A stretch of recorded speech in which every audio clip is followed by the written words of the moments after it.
to the Gathering Greenhouse. I'm Steve. And I am David. And we have a fun day. Do we? A fun podcast planned. But what I was thinking, I watched the last one. So this is the second one in this format. I realized that, usually people like one side or the other. Like they're like, I'm good on the left or good on the right. I feel like I'm better straight on. I don't have a good side. I have a better first impression looking straight on at someone. Is it strange to see your side of your face when you're talking from this angle? I just feel like, it is when you get to my age, you don't worry about that stuff anymore. Right. Yeah. Let's see. I mean, you have a pretty nice side. Your front is good too. You can grow a fuller beard. I feel like I may need to start seeing the script before we start. Well, this isn't scripted, but it's just something I was thinking. But anyway, for those of you who are watching, and don't get to experience. Did you just come up with that just now, or have you been thinking about that since the last podcast? Well, last podcast when I watched it, I'm like, I don't normally look at the side of my face. And then you held that and didn't tell anybody you were going to lead with that. It's like that was your little secret. I'm going to lead by talking about which side is the better side. It is applicable because everybody's looking at this side of my face right now. So the people at home are experiencing that, or if they're should we switch chairs and let them see the other side and then take a vote? It's about the same. What you get on one side is what you want to see. It was crazy. So watch this. See my ears? Yeah. This ear right here. Yeah. This is my bad ear. Okay. Do you see that lump? So you want to be on this side? Can you see that lump right there? I feel like I have a lump. It's not on that side. I have a lump. It's even more pronounced if you see it from behind. Right. I didn't even know that was there till I was a senior in high school. Interesting. Yeah. So it's my deformity. Well, I have one nostril that's like much smaller than the other. You always have to go one too far. No, okay, I'm glad you haven't. I don't think I've ever measured your nostrils. My wife always makes fun of me about it. I'm a little self-conscious about it. But anyway, I was getting somewhere with this. I had a road and a path, and you made me go in another direction. But so you see these cups here, okay? I have a little segue into this. So for those of you who are watching and don't get to experience or listening, because this is available on that's right, on you could be listening, Apple Podcasts, so they Amazon can't see. Music, so I will have to describe Spotify, maybe even. I will have to describe what they would be seeing if they're watching it. So if you don't get to experience what goes on a normal week for us during the day as we're planning things and preparing and meeting. We have our staff meetings on Monday morning. Okay. Yep. And one of the staples in our staff meeting is David's games, right? and those it's a hot button issue for the staff because David thinks that they're fun, and everyone else thinks they're boring. So you know that what happens in staff meeting stays in staff meeting, and you're violating that most basic principle. Whoever said that? This is like I've Fight never Club. ever heard what's Rule said number in staff one: meeting don't stays. talk about Fight Club. I've never heard that term, but I do like Fight Club. I enjoyed that movie. Staff meeting is nothing like Fight Club. You gotta make sure that people hear that. This is exactly what I'm talking about, though. What is going on in David's head is the reality for him, but not for the rest of us. So anyway, segue in here. I thought because we have because David likes games so much, I thought I'd bring a game. I think we might be done with this podcast. Okay, well that may be true, but we're still doing one right now, so we have to finish it. Okay, so I thought I'd bring a game. Okay, and this game is a game that if you get the answer right, you get a round of applause from everyone in here. If you get it wrong, you have to choose one of the cups. Okay, there are 4. If you're listening to this, there are 4 red cups here with numbers on it. 1 solo through 4. Cups. Yes, red solo cups. You fill me up. And I have a bag here, a blue bag below that has 4 objects in it. And when you pick one of those, you have to it's something that you have to eat or something you have to either do. They're all very tame, okay? Don't get nervous about it. It's all extremely tame, and it'll be But if fun. I get the answer right, you get a round of applause, and you have to do whatever I pick. I mean, that's fair enough. One of them may be kind of difficult for me to do, but we could switch out my name in it and put your name in it. Anyway, so the let's get to the quiz, the game here. You know, people are going to wonder next week. What are we doing? They're going to be like, did David get mad because he's not on the podcast? So just so you know, I am scheduled to not be on the podcast next week. And this is Mad David. Because I'm going to be on anniversary with Marianne. So no me next week. So it's not because I'm mad. So the following week, if I'm not here. If you're not here, well, you won't be here the following week. You're going to be gone on vacation. No, because we're doing it we're going to tape it a different day. I am doing it that week. No, because I'm going to get my revenge. Oh, okay. Well, to get your revenge would be to do something similar. I'm going to spend the whole podcast with my list of things that are wrong with Steve. You don't even know you could really enjoy this. All right. So in order for it to be a game, it has to have potential to be fun, right? Your games have no potential chance of being fun. Now, this game does have potential to be fun. Now, it depends on your attitude if you have fun or not. I can't control that. Okay, Dad. It's a dad moment. Okay, so the game it's called Do You Know Lord of the Rings? So I'm going to ask you. Okay. We'll see how much time we have. I have several questions. Is this book or movies? Good question. Well, it matters. Well, they're not the same. Have you read the books? Yes. Okay. Have you watched the movies? Yes. Okay, so it doesn't matter then. All right, go ahead. Okay. So, question number 1. Should we start with an easy one here?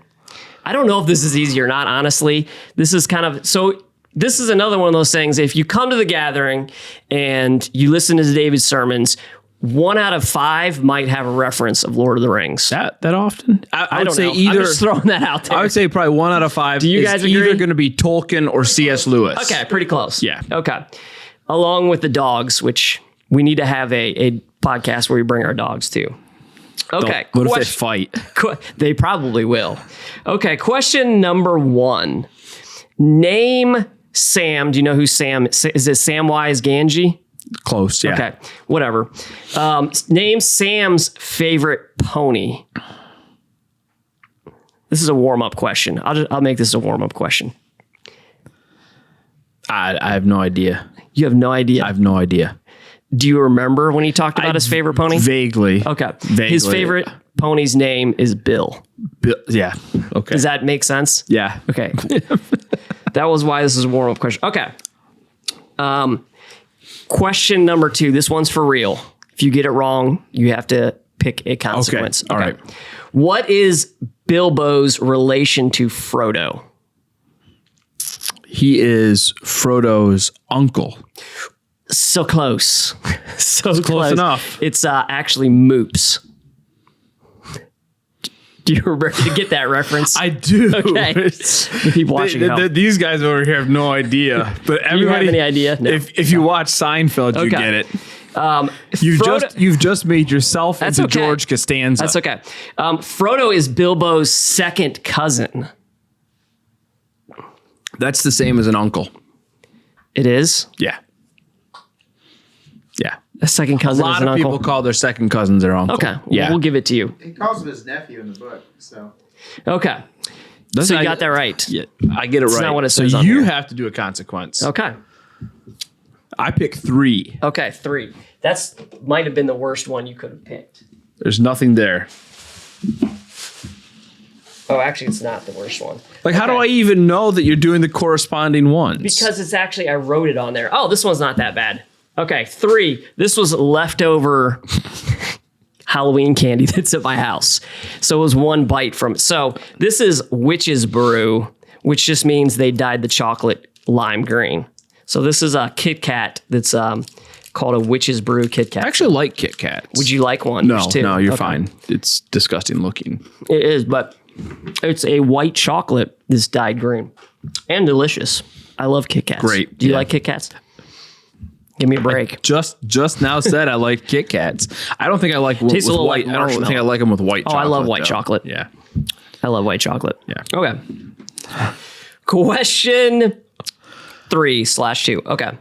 What is the name of the mountain where the master ring was made?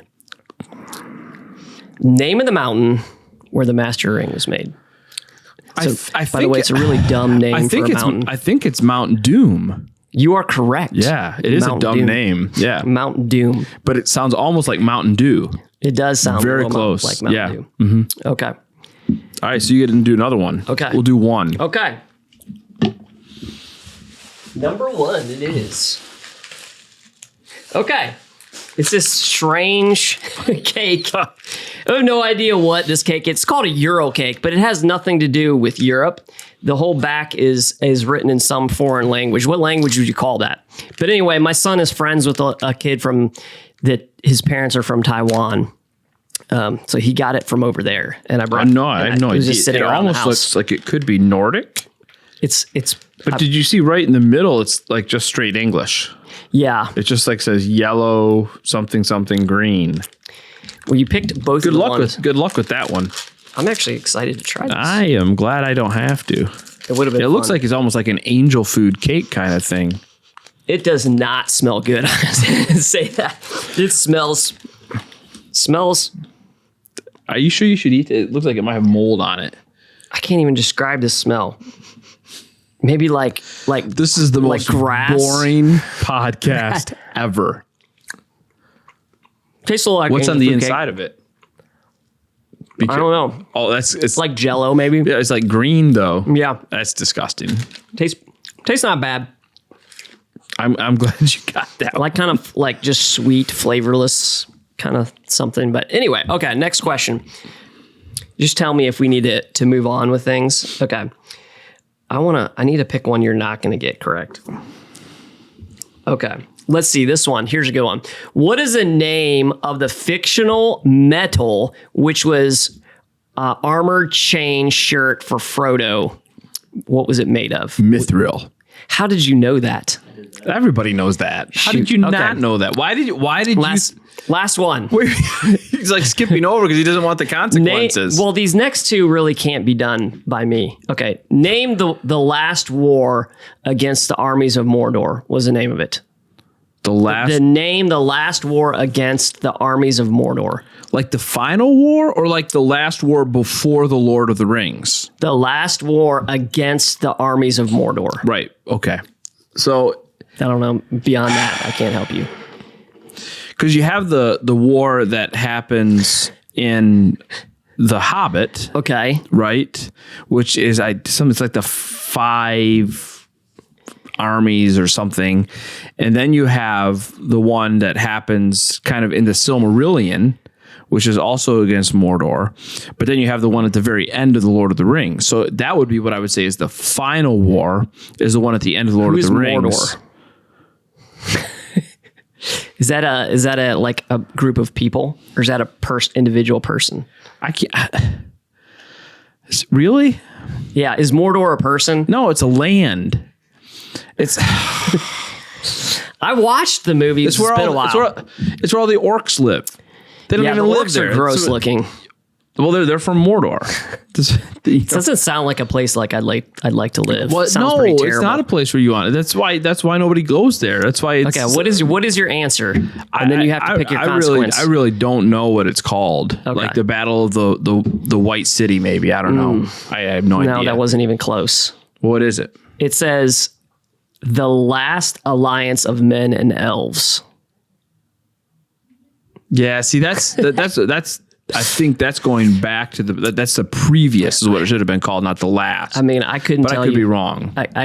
All right, the last alliance of men and elves. Okay. Great. I'll go with 2. Okay. Wonderful choice. Wonderful choice, by the way. Okay. This one is a handwritten sticky note, and it says, lunch with Steve. I already have a date for the day. Not today, but... So I have to take you out to lunch? Yes. Where do you want to go? I don't know. I wasn't thinking of that far through it. Maybe City Barbecue? How about McDonald's? McDonald's sounds great. No, we're not going to McDonald's. Okay. I hate McDonald's. That's disgusting. It is gross. All right. Okay. We'll go out to lunch sometime. Have we ate up all of our nonsense time? Should we move on now into more? Okay. All right. So why we actually get here and get together is to ask you some questions to pick your brain. All right. So we're gonna find out some questions that people may be wondering, maybe thinking, maybe have asked around, maybe even have written you a note to find out the answer of it. Right. But the first one here is something you talked about on Sunday. Okay. So it's a follow-up question to that. So on Sunday, you talked about finding our purpose, right? And that's important no matter who you are, that you find your purpose in life. And I believe that our purpose is directly tied to how we were created and who we were created by. But what would you say to someone or people who aren't sure what theirs is, what their purpose is? All right. So, so sometimes, we all want to know our purpose. We all want to feel like there's purpose to life. Yeah. And so if I don't feel like it, I think there's 3 questions that somebody can use to start figuring that out. And I would suggest asking these 3 questions to yourself, but also asking them to people who know you well. Which, by the way, this is a great reason to be in a small group, because in a small group, you could ask the other people in your group and they could help you answer these questions. So I think the first question would be, what do I have? All right. And so that could be like talents and abilities, or it could be possessions. We talked a little bit on Sunday. It could be your past, but just, what do I have? What do I have that I can use in different ways? What do I have that is useful? Just what do I have? Okay. Just anything. I think if you start out by saying what that's useful, you might disregard some things that are useful that you didn't realize could be useful. Maybe others could see. And so I think just generally, thinking just what do I have? And then the second question is, what do I get excited about? So, what really gets my passion up? What gets me fired up? Sometimes what do I get angry about is the same question. Because usually the things we get angry about are the things we're passionate about. And so, what do I get excited about? And then start to say, okay, where do these things start to intersect? Like, what do I have? What do I get excited about? Like, how can I use what I have and the things that I get excited about? And then the third question is, who needs help? And I think that's the big one is, all right, there are tons of people out there who need help. And how can I use what I have, doing what I'm passionate about, to help people who need help? If you can find where those 3 questions come together, that's your purpose. Okay. So, yeah. I love that. It's very practical and something that everyone can take and apply to your life. Yeah. Can we draw a Venn diagram and put it on the screen? Like right here. It doesn't look like they're excited Venn about diagram right here. That. All right. That comment. Okay. Moving on. Question number 2. Was there anything you didn't say on Sunday that you wish you could have said? Yeah. Oh, all right.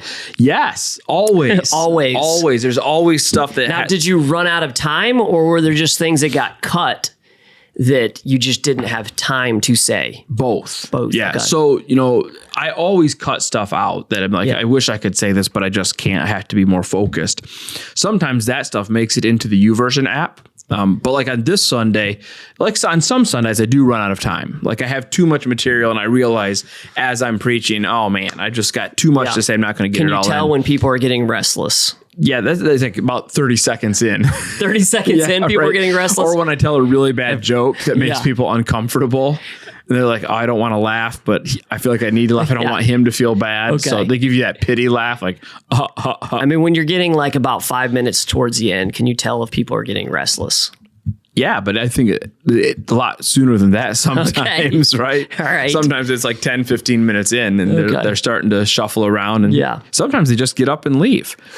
And I've always wondered what would happen if I called them out. Like somebody gets up and they're leaving. I'm like, hey, where are you going? Like a comedian. Stay here. I'm not done yet. Right. But all right. So anyways, actually this Sunday though, one of the things I wanted to talk about, but I just ran out of time, was this idea of, I am doing a great work. We talked about how Nehemiah said, I am doing a great work and I cannot come down.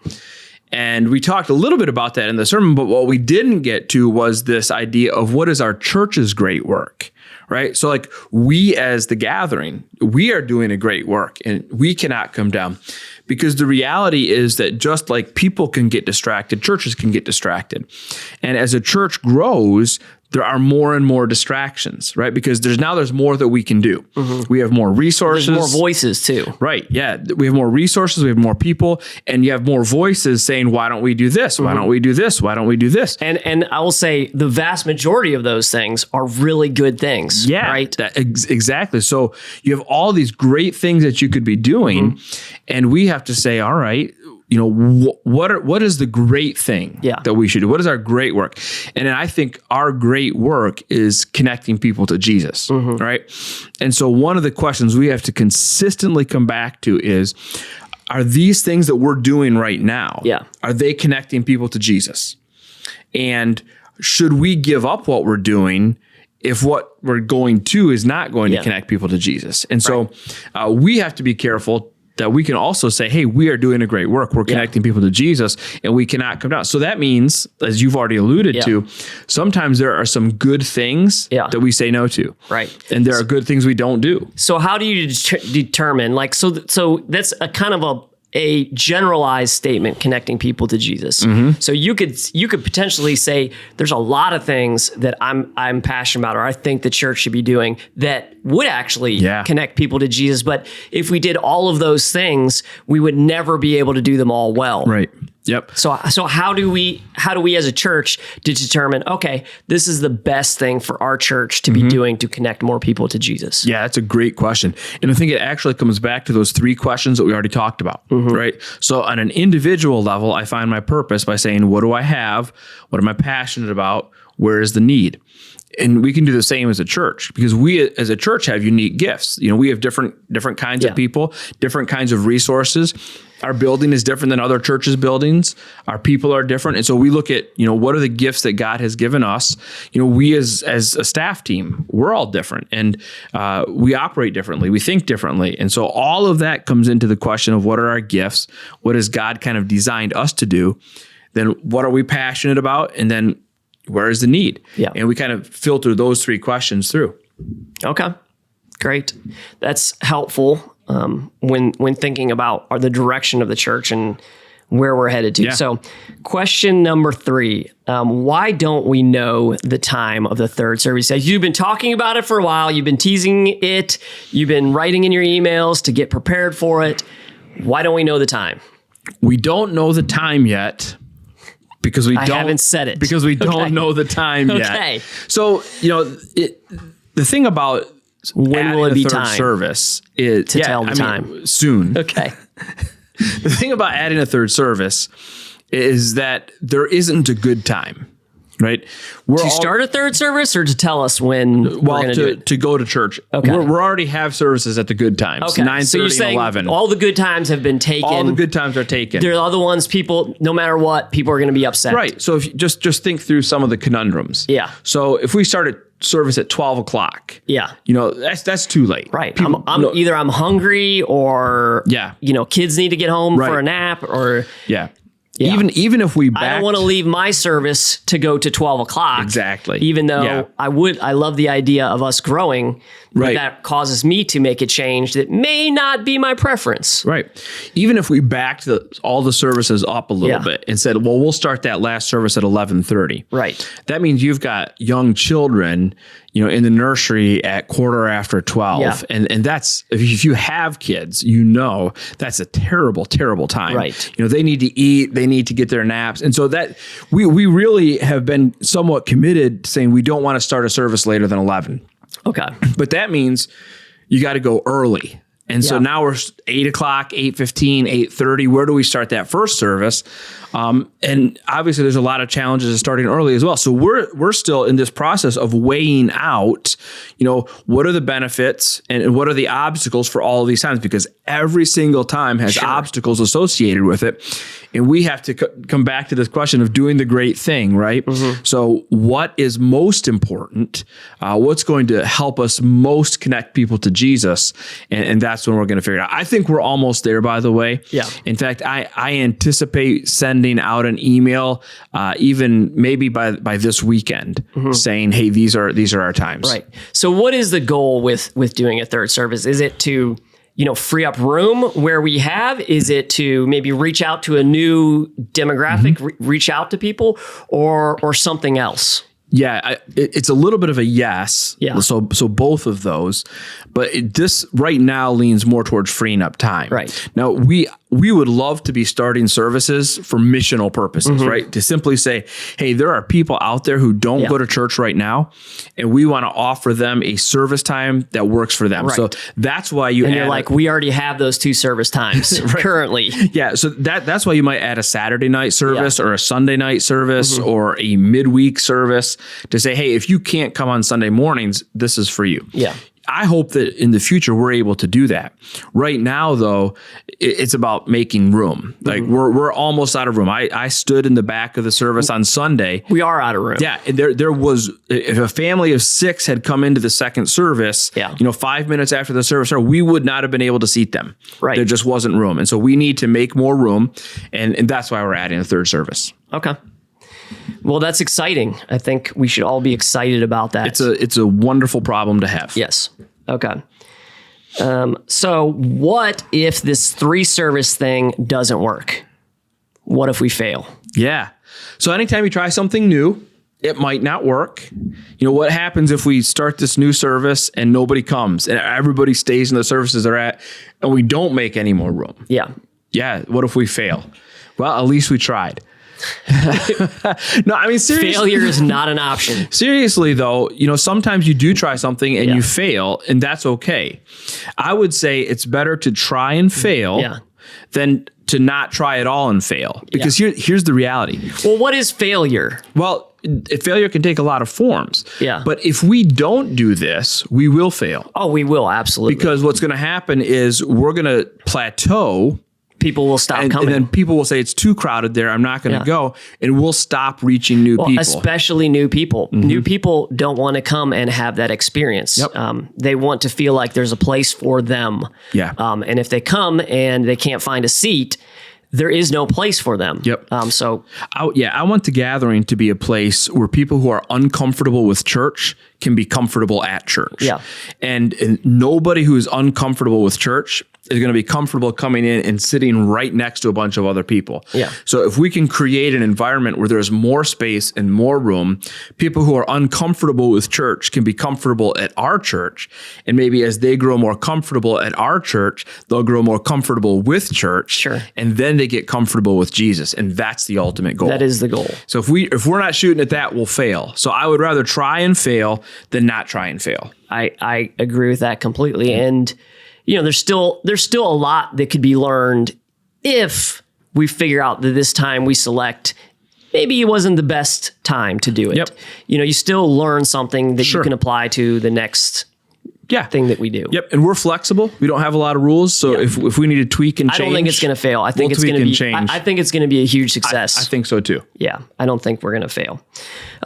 Why are you stealing our joy by making us fast from social media? And you do realize we are on social media right now. Right. That's the unless you're listening on Apple Podcasts or Amazon Music or. Well, that is the thing that people wonder, when they're getting the challenges. Right. Wait a second. You're heavily on social media. So our church challenge for this month is to take 1 week and fast from social media.